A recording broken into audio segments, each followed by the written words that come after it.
नमस्कार, आप देख रहे हैं इंडिया टीवी और मैं हूं आपके साथ पूजा शर्मा। पंजाबी सिंगर सिद्धू मूसेवाला जिस गन कल्चर को अपने गानों में प्रमोट करते थे, उसी ने उसकी जान ले ली। 29 मई को मूसेवाला को गोलियों से भून दिया गया। लॉरेंस बिश्नोई गैंग ने फेसबुक पर पोस्ट जारी कर हत्या की पूरी जिम्मेदारी भी ली है। ये वही खूंखार गैंगस्टर है जो पिछले 7 साल से जेल में कैद है। जेल से ही अपनी गैंग को ऑपरेट करता है। देश के 5 राज्यों में उसकी तूती बोलती है। खुद को भगत सिंह का भक्त बताता है। सोशल मीडिया पर उसके सैकड़ों फैन पेजेस भी हैं। दहशत ऐसी कि खूंखार गैंगस्टर भी उसके सामने फीके पड़ जाते हैं। आखिर है कौन ये लॉरेंस बिश्नोई, जो महज 30 साल की उम्र में जुर्म की दुनिया का किंग बन बैठा है? ये रिपोर्ट देखिए और जानिए।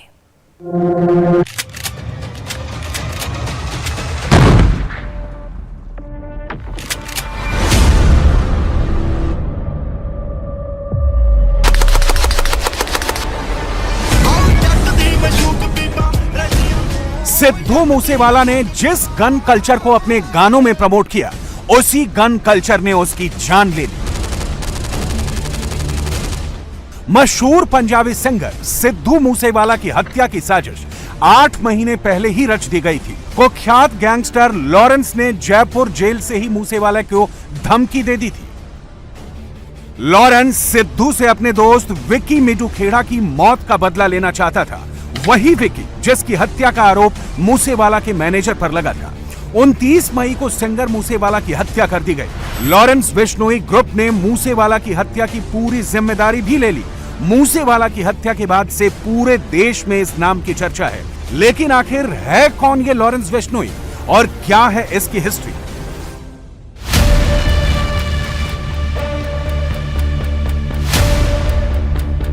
वो व्हाट्सएप से सुपारी लेता है, जेल से मर्डर करवाता है। ये तेवर है देश के एक ऐसे गैंगस्टर के जो खुद को भगत सिंह का भक्त बताता है। वो जेल की दीवारों पर भगत सिंह का पोस्टर लगाता है और तो पुलिस कस्टडी में मूंछों पर ताव देता है। गूगल पर इसका नाम डालो तो एक नहीं 150 से ज्यादा फेसबुक फैन अकाउंट मिल जाएंगे। सैकड़ों वीडियो और फोटो मिल जाएंगे। हजारों युवा फॉलोअर मिल जाएंगे। न सिर्फ फॉलोअर बल्कि उसके एक मैसेज पर जान देने और लेने पर तैयार मिलेंगे। हम बात कर रहे हैं देश के सबसे स्मार्ट गैंगस्टर की, जिसकी दहशत इतनी है कि उसके सामने बाकी सारे कुख्यात गैंगस्टर नौसिखिए लगते हैं। उसका नाम है लॉरेंस बिश्नोई। उम्र महज 30 साल, दिखने में किसी मॉडल से कम नहीं। जराइम की दुनिया का यह कुख्यात गैंगस्टर आज देश की सबसे महफूज जेल में बंद है। तिहाड़ जेल के बैरक नंबर 8 में बैठे बैठे वो चलाता है जुर्म का सबसे बड़ा नेटवर्क।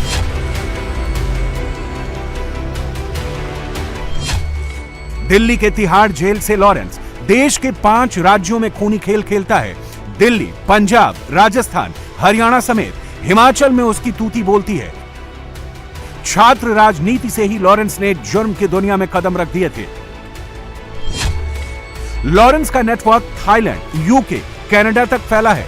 बिश्नोई की गैंग में 600 से भी ज्यादा गुर्गे हैं। उसके पास नौजवान लड़कों की फौज है। वो पंजाब यूनिवर्सिटी के लड़कों को अपने गैंग में शामिल करता है। बिश्नोई पर हत्या, किडनैपिंग, फिरौती के 70 से भी ज्यादा केस दर्ज हैं।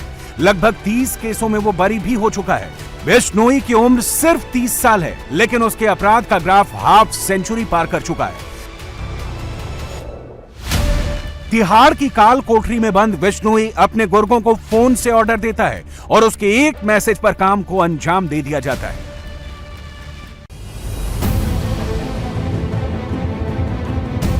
बड़ी बड़ी मूंछें और धांसू बॉडी ऐसी कि अच्छे अच्छे लोग परेशान हो जाएं।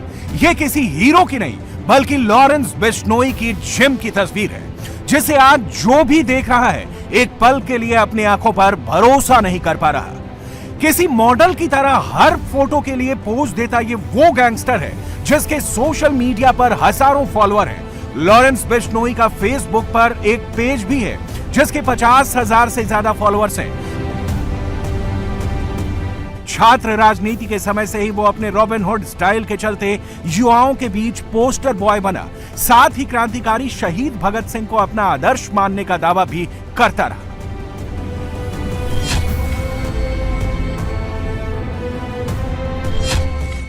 लॉरेंस बिश्नोई का जन्म 22 फरवरी 1992 को पंजाब के फजिल्का में हुआ। वो मूलतः राजस्थान का रहने वाला है। पिता लविंदर सिंह पुलिस कांस्टेबल थे। घर में पैसों की कोई कमी नहीं थी। बड़ा होने पर उसे आगे की पढ़ाई के लिए चंडीगढ़ भेज दिया गया। अभी तक सब कुछ ठीक चल रहा था, लेकिन कॉलेज के फर्स्ट ईयर में कुछ ऐसा हुआ जिसने लॉरेंस को क्राइम की दुनिया में आने को मजबूर कर दिया। 12वीं की पढ़ाई खत्म करने के बाद बिश्नोई चंडीगढ़ में कानून की पढ़ाई के लिए आया और यहां पर उसने पंजाब यूनिवर्सिटी में एडमिशन भी ली। बिश्नोई कॉलेज में काफी पॉपुलर था और उसने यहां पर स्टूडेंट ऑर्गेनाइजेशन ऑफ पंजाब यानी सोपू का गठन भी किया और उसके लिए उसने यहां पर अध्यक्ष पद का चुनाव भी लड़ा, जिसमें उसे करारी हार का सामना करना पड़ा। उसके बाद उसने विरोधी गुट से यानी उदय गुट से बदला लेने की ठानी। इन सब के बीच जब दोनों के बीच झड़प काफी ज्यादा हुई तो विरोधी गुट ने उसकी गर्लफ्रेंड को मौत के घाट उतार दिया, जिसके बाद वो बदले की भावना से तिलमिला उठा। कई बार दोनों गुटों के बीच अक्सर वहां पर झगड़े भी देखने को मिले। साल 2011 को चंडीगढ़ का सेक्टर 11 गोलियों की आवाज से गूंज उठा। फरवरी 2011 यही वो साल था जब लॉरेंस बिश्नोई पर पहली एफआईआर दर्ज हुई थी। इसके बाद तो इस एफआईआर से बचने और दूसरे गुट को सबक सिखाने के लिए उसने बड़े बड़े गैंगस्टर से हाथ मिलाना शुरू कर दिया। फिर तो वो T20 मैच की तरह क्राइम में खेलने लगा और जुर्म की दुनिया में अर्धशतक भी लगा लिया। बात यही नहीं थमी। 12 अगस्त 2012 को लॉरेंस पर हत्या की कोशिश, दंगा समेत कई और धाराओं में मुकदमा दर्ज किया गया। इसके बाद भी वो हत्या, लूट, रंगदारी जैसे क्राइम कर बार बार जेल जाता रहा और जमानत पर बाहर आकर फिर अपराध करता रहा। 17 फरवरी 2015 को लॉरेंस पुलिस हिरासत से भाग गया। 4 मार्च 2015 को फाजिल्का पुलिस ने उसे फिर से पकड़ा, लेकिन जेल में रहकर भी लॉरेंस के अपराध की जड़ें कभी कमजोर नहीं हुई। वो जेल से ही अपना नेटवर्क चलाता रहा। पिछले 7 सालों में उसने ना जाने कितने ही जेलों का चेहरा देखा होगा, लेकिन जेल में रहकर ही लॉरेंस ने अपना एक साम्राज्य खड़ा किया। कहते हैं जब लॉरेंस अजमेर जेल में था तो उस वक्त उसी जेल में खूंखार अपराधी आनंद पाल भी सजा काट रहा था। अजमेर जेल में रहकर लॉरेंस ने आनंद पाल के 2 दुश्मनों का खात्मा किया। 27 अगस्त 2017 को सीकर के पूर्व सरपंच सरदार राव की हत्या करवाई थी। उसी साल 17 सितंबर को अपने शूटर हरेंद्र जाट और रविंदर काली से कारोबारी वासुदेव इसरानी की सरेआम हत्या करवा दी थी। इन 2 शूटआउट के बाद लॉरेंस को आनंद पाल गैंग का पूरा समर्थन मिल गया था। पंजाब और राजस्थान के 2 खूंखार गैंगस्टर्स एक साथ आ गए थे। गैंगस्टर लॉरेंस 7 करोड़ की प्रॉपर्टी का मालिक है। इतना ही नहीं, लॉरेंस गैंग के पास लाखों रुपए की हाईटेक गन्स भी हैं। देश की किसी भी जेल में वो रहा हो, वहां वो लग्जरी लाइफ ही जीता है। घंटों तक एक्सरसाइज में अपना टाइम बिताता है। जेल में उसकी लाइफस्टाइल से कई क्रिमिनल इतने प्रभावित हुए कि जेल से बाहर आने के बाद लॉरेंस के लिए काम करने लगे। लॉरेंस बिश्नोई बेशक एक शख्स हो, लेकिन उसकी परछाई में कई गैंगस्टर्स के चेहरे छिपे हैं। पैसों से पावर बटोरने की कला उसने अपने गुरु जग्गू भगवानपुरिया से सीखी और इसके बाद कई गैंगस्टर्स जिसमें नरेश शेट्टी, संपत नेहरा और सुक्खा से भी उसने हाथ मिलाया।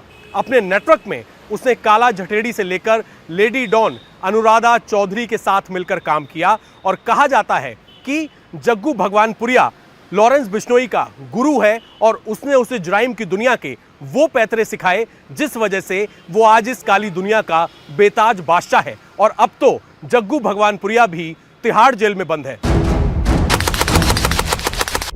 लॉरेंस बिश्नोई के काम करने का तरीका बिल्कुल अलग था। वो रंगदारी मांगने से पहले सबसे पहले उस व्यक्ति को लोकेट करता, इंटरनेट पर उसके बारे में पूरी R&D यानी रिसर्च करता, उसकी जानकारी जुटाने के बाद उसका एक वीक पॉइंट ढूंढता, अपने गुर्गों को उसके पास भेजता, चारों तरफ से घेराबंदी करने के बाद उस पर दबाव बनाता। व्हाट्सएप कॉल के जरिए वो रंगदारी मांगता था। जेल के अंदर रहे या बाहर या कहीं भी किसी भी जगह वो व्हाट्सएप कॉल का इस्तेमाल करता। जेल के अंदर भी वो कई सारे फोन्स, हाई एंड फोन्स का इस्तेमाल करके अपनी फोटो भी अपलोड करता है और यही वजह है कि ये पंजाब पुलिस के लिए सबसे बड़ी चुनौती थी। वो व्हाट्सएप कॉल का इस्तेमाल करके सिंगर्स, कबड्डी प्लेयर्स, बड़े बड़े अस्पताल के मालिक, बिल्डर्स, इन सभी को धमकी देता और फिर अगर वो नहीं मानते तो वो उनको मार डालता। और यही वजह है कि इस समय पंजाब पुलिस, साथ में दिल्ली पुलिस, उसके अलावा उत्तराखंड पुलिस इस पूरे मामले की जांच कर रही है। लॉरेंस बिश्नोई ना सिर्फ देखने में देश का स्मार्ट गैंगस्टर है, बल्कि उसके इरादे भी तेज तर्रार है।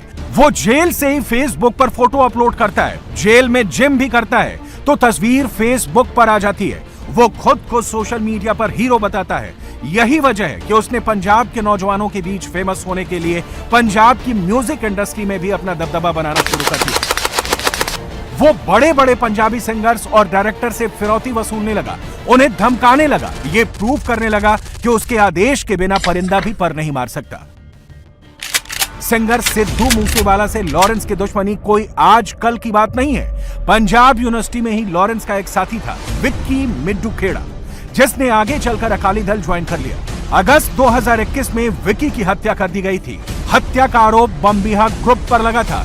इसमें सिद्धू मूसेवाला के मैनेजर शगनप्रीत भी शामिल था, जो अभी फरार है। और लॉरेंस गैंग को शक था कि सिद्धू मूसेवाला ने ही मैनेजर को भगाने में मदद की थी। मूसेवाला उसी समय से लॉरेंस बिश्नोई के टारगेट पर था और यही वजह थी कि मूसेवाला की सिक्योरिटी हटते ही उसे मौत के घाट उतार दिया गया। इंडिया टीवी हर वक्त हर जगह डाउनलोड करने के लिए सर्च करें India TV news Google play store या ऐप स्टोर पर।